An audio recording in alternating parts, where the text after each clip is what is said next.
अस्सलाम वालेकुम। I am homeo doctor and समदान हिलर। आई होप आप सब ठीक होंगे। अच्छा जी, हम बात कर रहे थे ADHD पर। मेरी प्रीवियस वीडियो फर्स्ट पार्ट जो है वो इस पर था कि ADHD क्या होता है। थोड़ा सा मैं आपको रिव्यू दूंगी ताकि मेरे नए देखने वालों को समझ आ जाए कि हम किस डिजीज़ पे बात कर रहे हैं। ADHD क्या होता है? ADHD एक जो है वो जेनेटिक डिसऑर्डर है, ठीक है। पैदाइशी बीमारी, मोरूसी बीमारी भी हम कह सकते हैं। और ADHD attention deficient hyper active disorder, ये एक ब्रेन का, दिमाग का डिसऑर्डर है। और पैदाइशी तौर पर बच्चों को होता है। ज़्यादातर 3 साल से लेकर 6 साल की उम्र तक में जो है इसकी अलामात आपको नज़र आना स्टार्ट हो जाती हैं, या 12 साल से पहले पहले इसकी अलामात बच्चों में नज़र आना स्टार्ट हो जाती हैं। इसमें जो है हमारे ब्रेन की जो केमिकल है, न्यूरोट्रांसमीटर हैं, डोपामाइन और एपिनेफ्रिन, उसका या तो लेवल लो होता है या वो इम्बैलेंस होते हैं। और इसके साथ साथ जेनेटिकली पैदाइशी तौर पर जो बच्चा होता है उसके ब्रेन का स्ट्रक्चर भी अंडर डेवलप होता है। यहाँ तक तो आपको समझ आ गई कि अब ADHD क्या होता है, अब ये कैसे होता है और क्यों होता है, यानी कि इसके पॉजिटिव फैक्टर क्या है।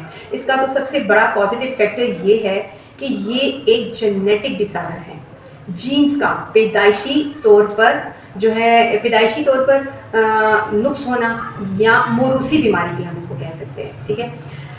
जेनेटिक डिसऑर्डर है। और इसमें यही होता है कि जो एपिनेफ्रिन है और डोपामाइन है, जो हमारे न्यूरोट्रांसमीटर हैं, ये वो इम्बैलेंस होते हैं, या तो वो लो होते हैं, कम होते हैं। इसके साथ साथ ब्रेन का स्ट्रक्चर भी अंडर डेवलप होता है। और इसको हम पॉलीजेनिक डिसऑर्डर भी कहते हैं। पॉलीजेनिक का मतलब ये है कि एक से ज़्यादा जीन्स इसमें इफ़ेक्ट होते हैं, ठीक है। जो पैदाइशी तौर पर एक से ज़्यादा जीन्स जो हैं वो ADHD में इफ़ेक्ट होते हैं, मुतासिर होते हैं। अब ऐसे जीन्स, फॉर एग्जांपल ऐसे जीन्स जो डोपामाइन को प्रोड्यूस करते हैं, एपिनेफ्रिन को प्रोड्यूस करते हैं, वो इफ़ेक्ट होते हैं। ऐसे जीन्स जो डोपामाइन और एपिनेफ्रिन की ट्रांसपोर्टेशन का काम करते हैं, कि रिस्पॉन्सिबल होते हैं, वो इफ़ेक्ट होते हैं। और रिसेप्टर्स, जीन्स के रिसेप्टर्स इफ़ेक्ट होते हैं। और इसके साथ साथ जो है, जो नर्व सिग्नल्स होते हैं, जो सेल्स को नर्व सिग्नल्स जाते हैं, उसमें वो भी इफ़ेक्ट होते हैं। इसलिए इसको कहते हैं पॉलीजेनिक, यानी कि मैनी जीन्स इन्वॉल्व, एक से ज़्यादा जीन्स मुतासिर होते हैं इसमें पैदाइशी तौर पर। इसके पॉजिटिव फैक्टर में ड्यूरिंग प्रेगनेंसी फीमेल को कोई ऐसे इन्फेक्शंस हो, कोई ऐसी बीमारियां हो जिससे बच्चे का, फीटस का इफेक्ट हो, खास तौर पे फीटस की हेल्थ इफेक्ट हो, ब्रेन हेल्थ इफेक्ट हो। और इसके अलावा ड्यूरिंग प्रेगनेंसी या माँ अल्कोहल का यूज़ करती हो, स्मोकर हो, या किसी ग्रीफ हो, स्ट्रेस से गुजर रही हो, और वो एंटी डिप्रेसेंट मेडिसिन का इस्तेमाल बहुत ज़्यादा कर रही हो ड्यूरिंग प्रेगनेंसी।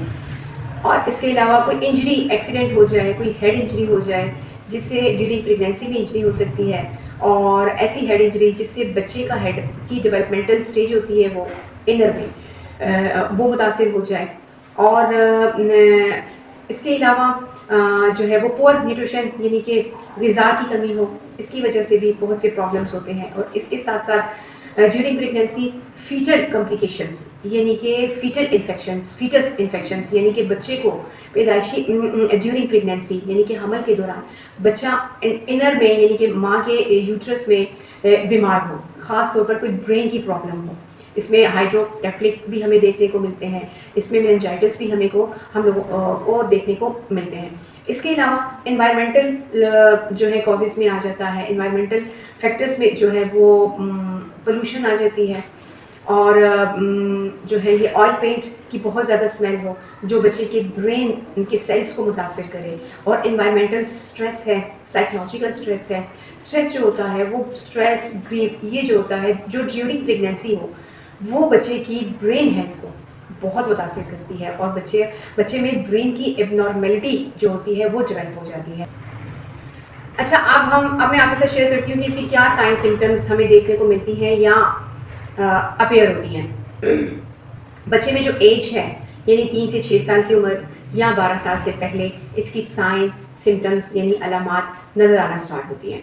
सबसे पहले तो जो ये होता है कि ये इनअटेंशन होता है, यानी कि इसकी अटेंशन जो होती है ना, ये इसकी तवज्जो की यकसोई जो होती है ना, उसमें कमज़ोरी होती है। इसका फोकस कमज़ोर होता है। अच्छा, वीक मेमोरी होती है, किसी भी काम पर जो है ना वो अपनी तवज्जो को मरकूज़ नहीं कर सकता, तवज्जो नहीं दे सकता और अपने टास्क जो होते हैं वो प्रॉपर्ली कंप्लीट नहीं कर सकता।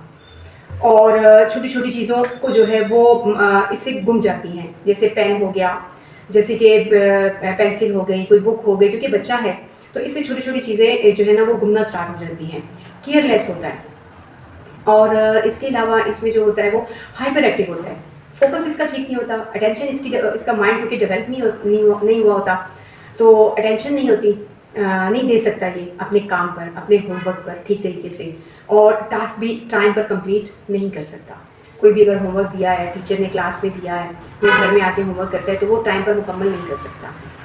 अब इसके अलावा हाइपर एक्टिव होता है, बहुत ज़्यादा हाइपर एक्टिव होता है। इसमें रेस्टलेसनेस बहुत ज़्यादा होती है, सहनी बेचैनी भी होती है और जिस्मानी बेचैनी भी होती है। एक जगह ये बैठ नहीं सकता, टिक आपके ना कि स्टिल सिट हो जाए, एक जगह पर बैठ जाए, नहीं, एक जगह पर ये नहीं बैठ सकता। सोचने समझने की क्योंकि सलाहियत कम होती है, इसकी वजह से बगैर सोचे समझे बोलता है, सोचने से पहले बोलता है। एग्रेशन भी इस पे हमें देखने को मिलता है।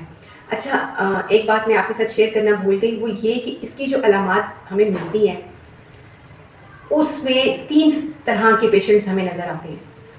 यानी कि कुछ में अलामात माइल्ड होती हैं, किसी में मॉडरेट होती हैं, दरमियानी दर्जे की होती हैं, और किसी में सीवियर होती हैं, स्टार्ट में ही सीवियर होती हैं, ठीक है, शदीद होती हैं अलामात। ये क्यों होती हैं?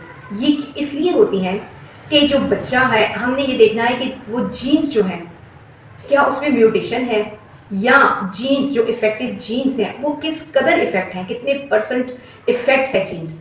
वो जितने परसेंट इफेक्ट होगा उतनी ही सीवियर जो होंगी वो हमें सिम्टम्स देखने को मिलेंगे।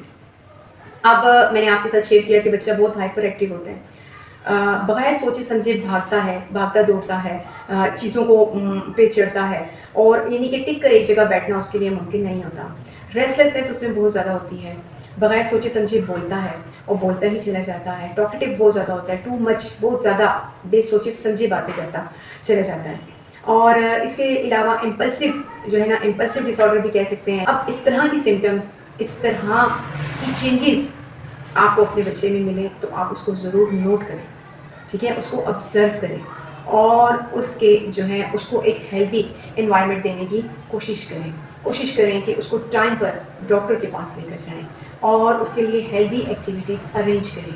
अब हम एज अ समदा हीलर हम क्या करते हैं, हम ये करते हैं कि बच्चे को थ्रू द समदा हीलिंग उसका ट्रीटमेंट करते हैं, क्योंकि जो समदा हीलिंग के ज़रिए ट्रीटमेंट होता है उसका कोई साइड इफ़ेक्ट नहीं होता, वो बहुत हेल्दी ट्रीटमेंट होता है, बहुत ही आसान तरीका इलाज है, एक स्पिरिचुअल तरीका इलाज है, और इसमें बच्चे जो होते हैं बहुत जल्दी उसमें रिकवरी नज़र आती है, बहुत जल्दी चेंजेस नज़र आती हैं पेरेंट्स को। और इसके साथ साथ हम पेरेंट्स की काउंसलिंग करते हैं, डिफरेंट किस्म की थेरेपीज हम बच्चों पे अप्लाई करते हैं, और इसके साथ बच्चों की वालिदैन की पेरेंटिंग करते हैं कि आपने ऐसे बच्चे को किस तरह से लेकर चलना है, कैसा इन्वायरमेंट ऐसे बच्चों को देना है, और कैसा बिहेवियर आपका हो, क्योंकि सब्र आज़मा काम होता है, इंसान है वो थक भी जाता है, लेकिन जहाँ पर हमें ज़रूरत पड़ती है कि हम बच्चों वालिदैन को भी मेडिटेशन सजेस्ट करें और हीलिंग थेरेपी सजेस्ट करें, तो वहाँ पर हम वालिदैन को भी के भी सेशंस लेते हैं, क्योंकि समदा हीलिंग जो है